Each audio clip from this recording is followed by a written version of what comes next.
بسم اللہ الرحمن الرحیم۔ قبر کی پکار۔ حضرت ابو سعید رضی اللہ تعالی عنہ سے روایت ہے کہ سرور کائنات صلی اللہ علیہ وسلم نے فرمایا، لوگو لذتوں کو ختم کرنے والی موت کو یاد کیا کرو۔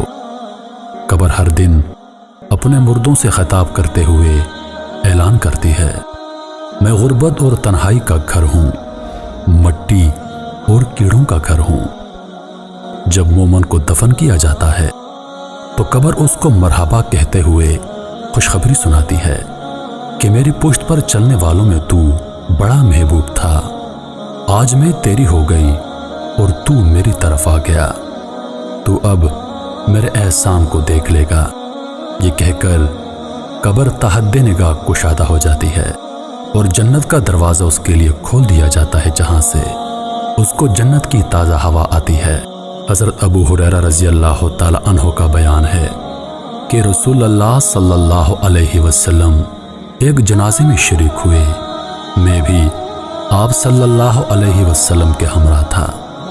آپ ایک قبر کے پاس بیٹھ گئے اور فرمایا، یہ قبر ہر دن بآواز بلند کہتی ہے، اے آدم کی اولاد، تو کیوں مجھے بھول گیا؟ کیا تجھے یہ معلوم نہیں کہ میں تنہائی کا گھر، غربت کا گھر، وحشت کا گھر، کیڑوں مکوڑوں کا گھر ہوں؟ میں بہت تنگ گھر ہوں، مگر اللہ جس کے لیے کشادگی کا حکم فرمائے گا اس کے لیے کشادہ ہو جاؤں گی۔ اس کے بعد آپ صلی اللہ علیہ وسلم نے فرمایا، اے قبر، تو یا تو جنت کا چمن ہے یا پھر آگ کا ایک تنور۔ حضرت ابو حجاج رضی اللہ تعالی عنہ سے روایت ہے کہ رحمت عالم صلی اللہ علیہ وسلم نے فرمایا، مردہ جب قبر میں رکھا جاتا ہے تو قبر اس کو کہتی ہے، اے ابن آدم، تو ہلاک ہوا، تجھے کس چیز نے مجھ سے دھوکے میں رکھا؟ کیا تجھے معلوم نہ تھا کہ میں فتنہ، تاریکی اور کیڑوں مکوڑوں کا گھر ہوں؟ تجھے کس چیز نے مجھ سے بہکا کر نڈر کر دیا اور تو میری پشت پر خوب اکڑ کر چلتا تھا؟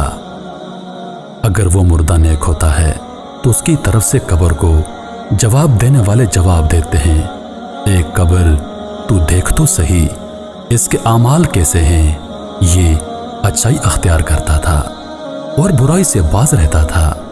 یہ سن کر قبر کہتی ہے، بے شک یہ نیک تھا، اب میں اس کے لیے سرسبز ہو جاتی ہوں۔ مردے کا جسم اس وقت منور ہو جاتا ہے اور اس کی روح اللہ تعالیٰ کی طرف بھیج دی جاتی ہے۔